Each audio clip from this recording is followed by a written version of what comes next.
Welcome to the ETICS online tutorials. This is module 14, locking and registration. Configurations created in ETICS are initially unlocked. An unlocked configuration can be edited and modified and can be used to run builds and tests.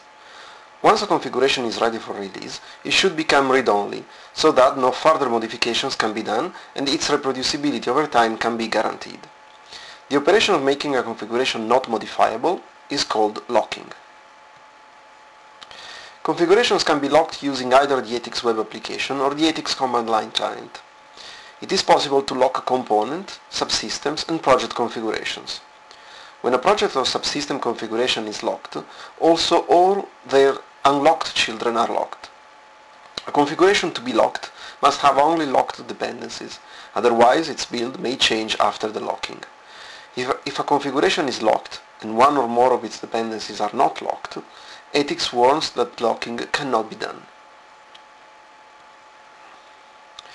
If a configuration to be locked has dynamic dependencies, a project configuration to be used for resolving the dependencies has to be provided. For more information on project configurations, refer to module 10. This action is called to lock against a project configuration. After the lock, the configuration becomes fully standalone and does not require anymore the project configuration to be specified when building or testing.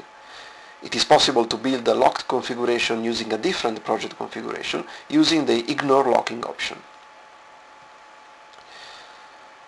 The command to lock a configuration with the ETICS command line client is ETICS configuration lock --parent config with a project config name, -c with the configuration name, and finally the module name of the configuration to be locked.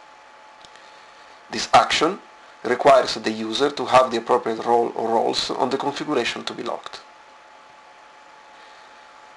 Both locked and unlocked configurations can be used to generate packages to be stored in the ETICS volatile repository. However, only locked configurations can be used to generate packages for the ETICS permanent repository to guarantee that the packages produced by the configuration will not change after being registered. By default, all packages and reports produced by a build or test are stored in the default volatile repository. A different volatile repository can be specified using the registered volatile option of the ETICS submit command or the equivalent option in the remote build form of the web application. The registered option of the ETICS submit command and the equivalent option in the remote build form of the web application can be used to store packages from a locked configuration in the permanent repository.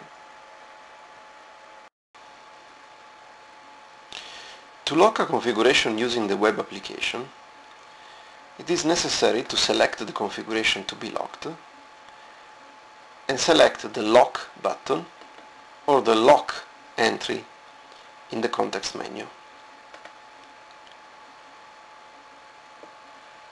If the configuration belongs to a project, it can be locked without specifying a project configuration, since the project itself is used as a reference. However, if a subsystem or component configuration is locked, then an appropriate project configuration has to be chosen from the list of available projects.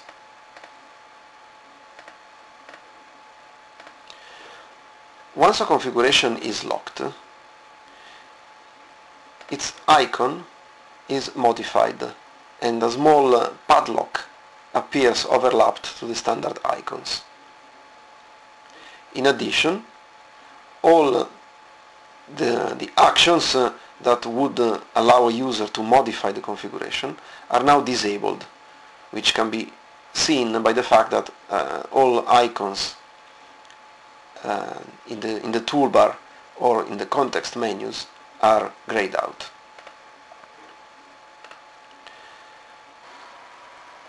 When a configuration is submitted for remote building, by default the packages created during the build are stored in the default volatile repository. However, it is possible to select a different custom volatile repository by using the appropriate option in the remote building form. In addition, an option is provided to register the packages in the permanent ETICS repository. This option is normally only available for locked configurations. In addition, if the ignore locking option is used, which instructs the client to work on the configuration as if it were unlocked, then the option to register the artifacts in the permanent repository is disabled. This concludes Module 14 and the basic series of ETICS tutorials. More advanced topics are shown in the next series of ETICS Advanced tutorials.